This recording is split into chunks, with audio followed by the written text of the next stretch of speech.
Halo, apa kabar kalian yang dulu suka makan mie sakura mentah? Di video kali ini, Karmin akan menceritakan tentang sebuah kelompok ekspedisi yang menelusuri gua terbesar di dunia. Namun perjalanan mereka tidak berjalan mulus dan harus survive agar bisa keluar dari gua itu hidup-hidup. Adakah yang selamat? Penasaran bagaimana cerita selengkapnya? Kalau begitu, inilah dia, Sengtam.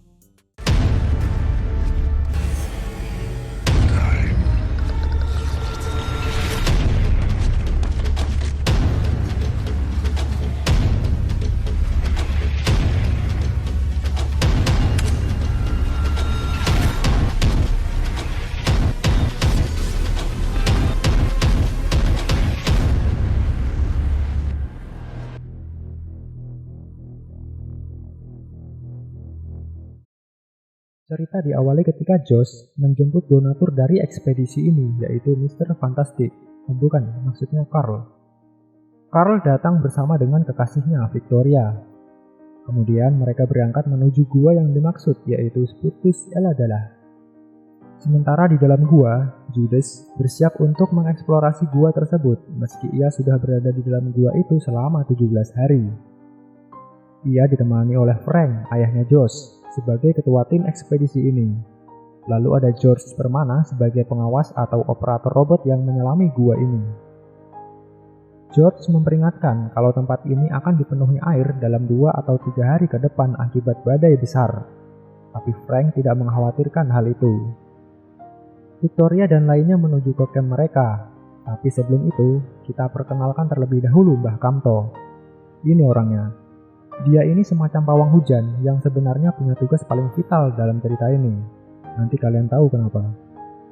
Victoria diperlihatkan sistem gua vertikal yang bermuara ke laut lepas dengan masih banyak hal yang belum tereksplorasi. Hanya sekitar 2 km saja dari sistem gua yang terjamah manusia. Sisanya masih menjadi misteri. Forward Base adalah tempat singgah Frank dan lainnya sebelum mereka menyelam lebih dalam lagi. Frank mencoba memancing Carl untuk turun ke dalam gua. Frank juga memarahi Josh karena lalai akan tugasnya membawa bailout ke forward base. Judas menilai kalau ia terlalu keras terhadap anaknya Josh. Di samping itu, Frank juga menilai kalau Judas tidak perlu melanjutkan penyelaman ini karena ia sudah terlihat kelelahan. Josh, Carl, dan Victoria akan menyusul Frank dan lainnya ke dalam gua. Judas kekeh untuk menyelam bersama dengan Frank. Namanya juga cewek ya. Sudah dikasih peringatan masih aja ngeyel buat menyelam.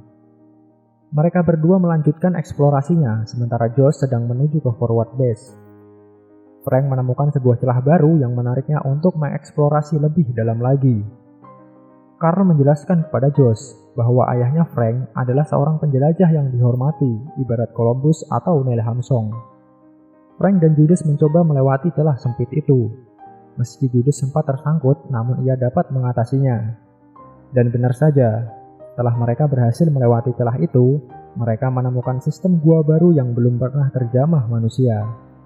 Saat mereka berdua akan kembali, selang oksigen milik Judas bocor yang membuat masker oksigennya dipenuhi oleh air. Frank mencoba memberikan oksigen melalui selangnya, namun jika terus dilakukan, maka hal itu akan membuat mereka berdua mokat.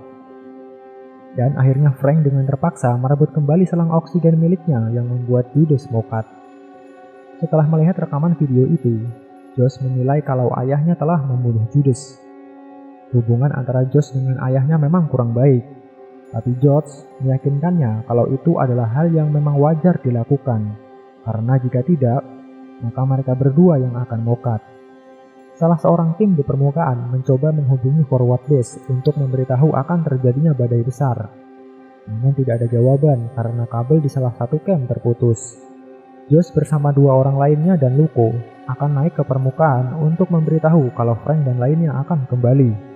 Nah, ini dia Mbah Kamto, sedang menatap langit dan bertanya-tanya kenapa hujan bisa turun. Luko mendengar suatu hal yang tidak beres. Josh berhasil menghubungi permukaan dan mendapat informasi kalau sedang terjadi badai dan angin topan. Gara-gara Mbah Kamto nih, air mulai memasuki area forward base. 2 orang temannya menuju ke permukaan, sementara Josh dan Luko kembali untuk memberitahu yang lainnya. Frank membuka jalur penyelamatan dari tempat yang sudah dipenuhi air itu, sampai ia bertemu kembali dengan putranya. Josh menyiapkan tali untuk membantu teman-temannya yang lain agar dapat menaiki dinding itu. Victoria yang mencoba memanjat tali itu harus terhempas karena tidak dapat menahan tekanan air yang begitu kuat.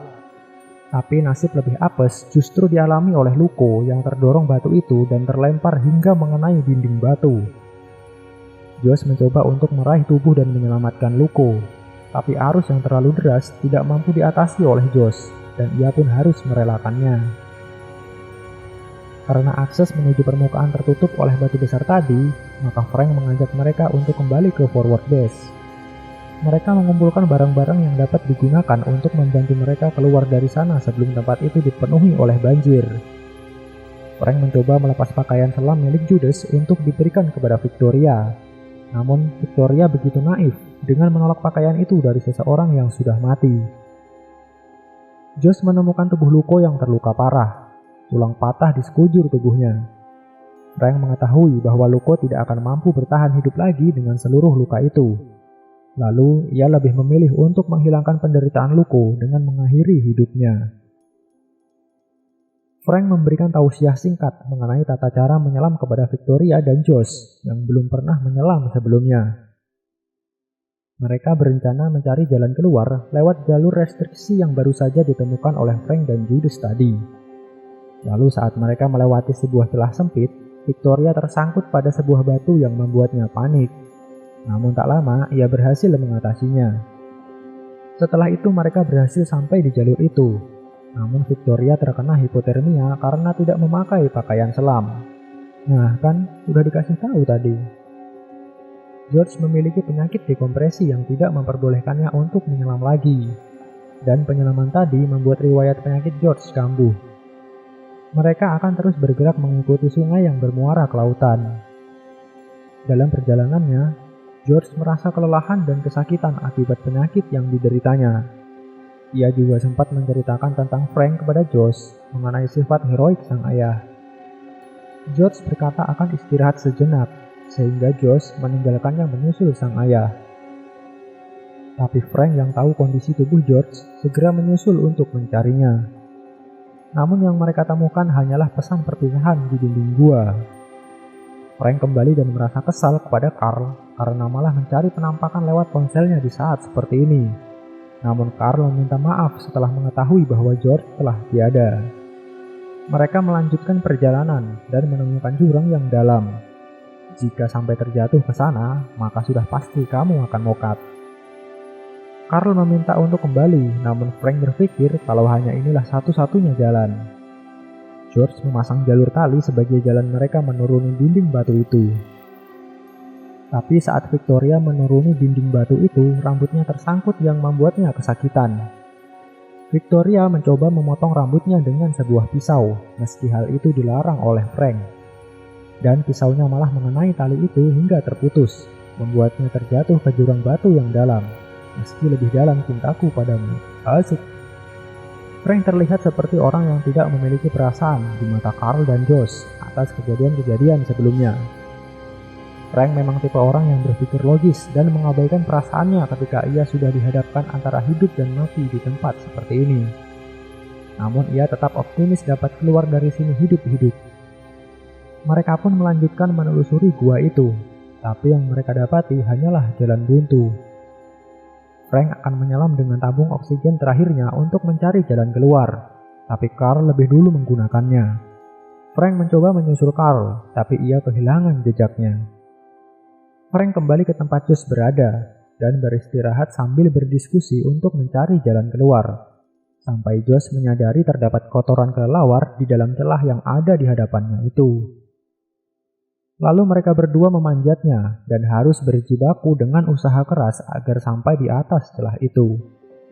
Ketika mereka menelusuri sebuah lorong, tiba-tiba lampu senternya mati dan hanya bisa mengandalkan dari lampu jam tangan milik Frank. Untung jam tangan bagus, coba kalau dari jam tangan Hello Kitty, mungkin filmnya sudah cukup sampai di sini.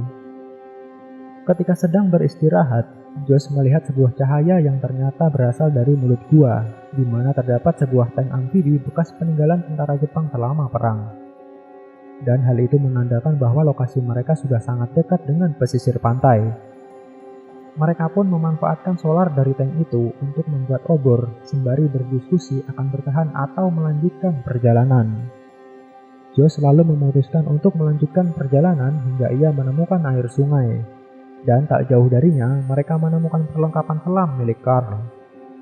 Saat berjalan lebih dalam lagi, mereka menemukan Carl yang sudah berlumuran tahi kelelawar dengan mental yang sudah terganggu setelah ia mendapati mayat Victoria yang terbawa arus sungai. Frank dan Josh melanjutkan perjalanan dan meninggalkan Carl begitu saja. Carl pun terlihat emosi.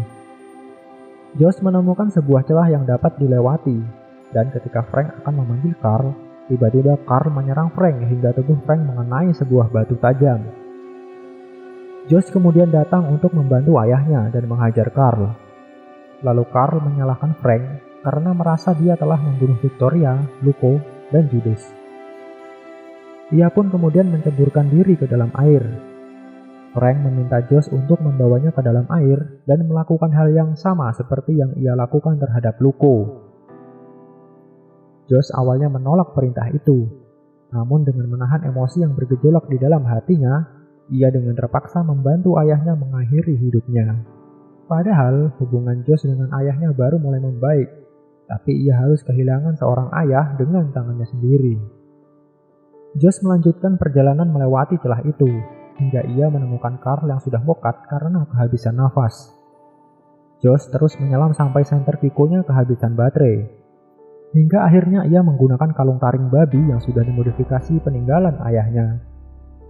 Tapi ia mendapat satu masalah lagi, ketika tabung yang dibawanya sudah kehabisan oksigen, dan hanya bisa memanfaatkan sedikit ruang di langit-langit gua untuk menghirup oksigen. Ketika ia mulai menyerah, ia mengingat pesan-pesan ayahnya, dan cahaya kehidupan mulai menyingsing yang membuat Josh tersadar. Dengan bergegas, ia menuju ke arah cahaya itu dan sampai di permukaan laut. Ia pun berhasil sampai di pesisir pantai dan diselamatkan oleh anak-anak yang sedang mencari Tuan Crab. Sifat pantang menyerah diajarkan oleh film ini, terutama dari ayah Josh yang terkesan egois, namun sebenarnya ia adalah orang yang optimis dan percaya bahwa setiap apa yang kita lakukan akan membawakan hasil jika kita terus berusaha dan bersungguh-sungguh. Dan satu lagi, jangan lupakan Mbah Kamto. Coba aja dia bisa nahan supaya hujannya tidak turun. Mungkin mereka masih bisa keluar dari sana dengan selamat. Terima kasih buat yang sudah nonton. Jangan lupa like dan subscribe video ini.